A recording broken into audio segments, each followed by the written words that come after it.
There could be a danger of everybody being stuck in a loop, couldn't there? Well, yeah. If people like yourself aren't bringing those new, quality music to the scene, really. Exactly. But do you find that now there's such a broad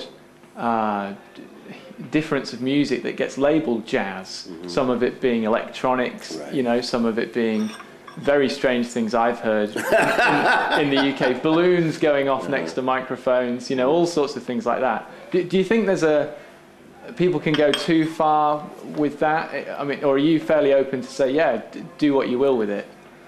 I'm pretty open.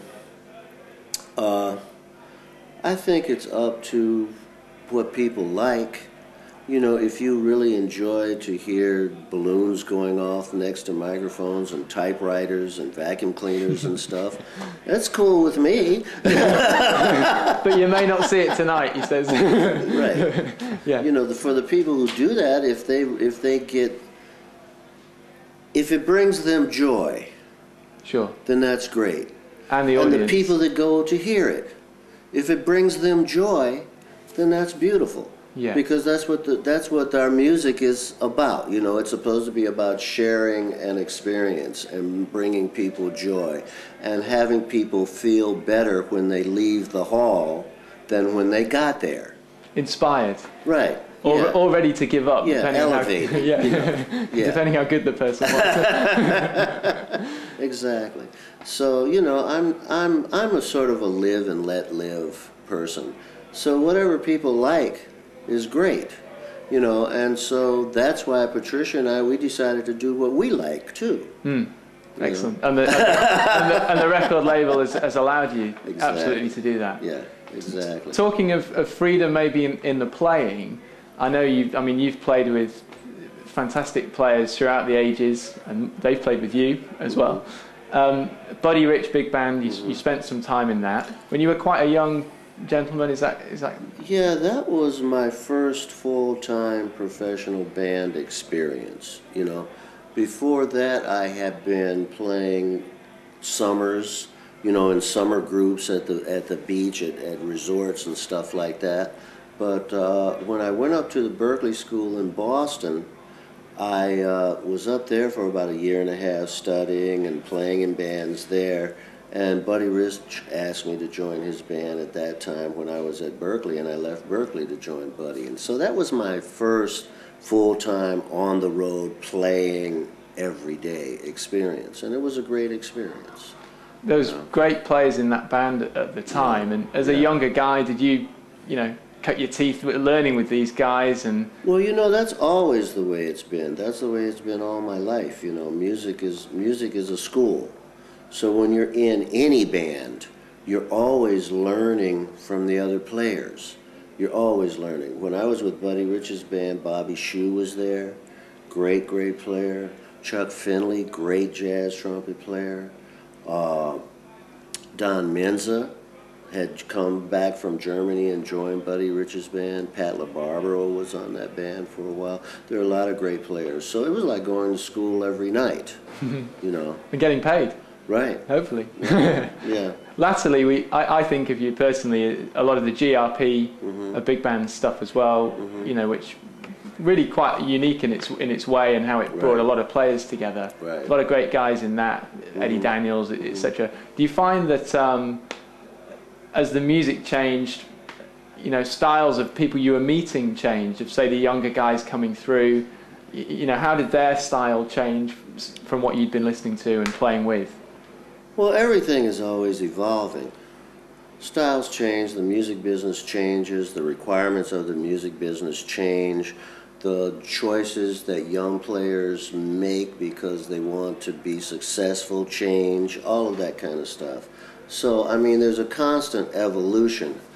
I think all good musicians come from the same kind of background in harmony and theory, and good players are good players, and good players know about other good players. It's like young players now, they know about Charlie Parker and Cannonball and Coltrane and Eric Dolphy and all of those people too.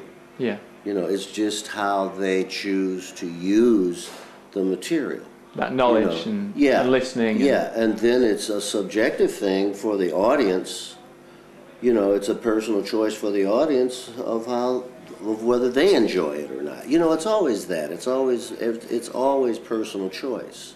And talking of which, you have, I would say, a very personal sound, especially on the tenor.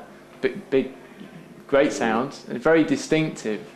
I think it's fair to say if we hear a record and you come in with a solo, we know it's you, and that can be said about a lot, I think, of the older generation of players, if you will, of the Lockjaw Davies, the Websters, these guys. Do you think there's a danger now that some of the more modern players don't have that individuality of tone, or will we learn that later when we hear back on things?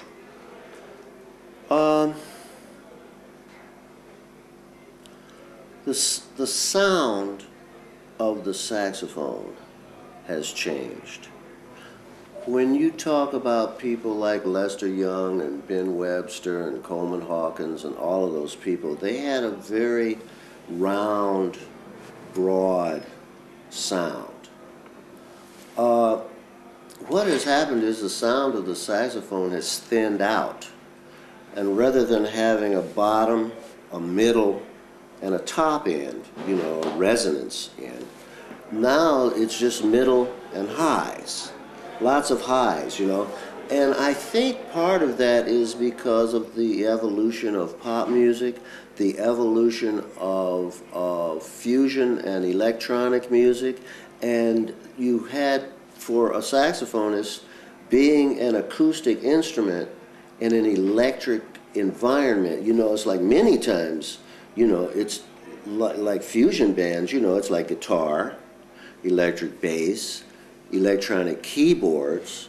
Then there's a saxophone that's an acoustic instrument. There's drums that are acoustic, but the majority of the band is electrically driven. And because of that, and the fact that the volume level is generally higher because of the electronic instruments, you have to have a sound that has more high end to it in order to penetrate, in order to be heard, in order to go through, to project through the other instruments. So the sound of the instrument, the sound of the saxophone has evolved, I believe, mainly because of that. So stylistically led, and the players have adapted to what their profession is and what the people need from them. And it's a tool to do a job. And what they need so that they can play. Sure. Because the sax player's working hard on the night, harder than everybody else. Well, and the thing is, when you play the saxophone, it's a normal tendency that when the volume goes up, you want to try to match the volume with your air. The guitar player, he just reaches over to the amp and he goes, tweak. The piano player goes, tweak, and then you're going, you're just huffing and puffing. I'll show you the button. Sound. It's around the back, I'll show you. Exactly, So that's a common tendency. We don't have to do that. No. Because we have, there's a sound system going on. You have a monitor. You can get all of that stuff set up, and everything. But still, it's a normal human tendency when you play a wind instrument to try to match the volume of sound with your energy, and that can be kind of difficult. You have to get used to working with that.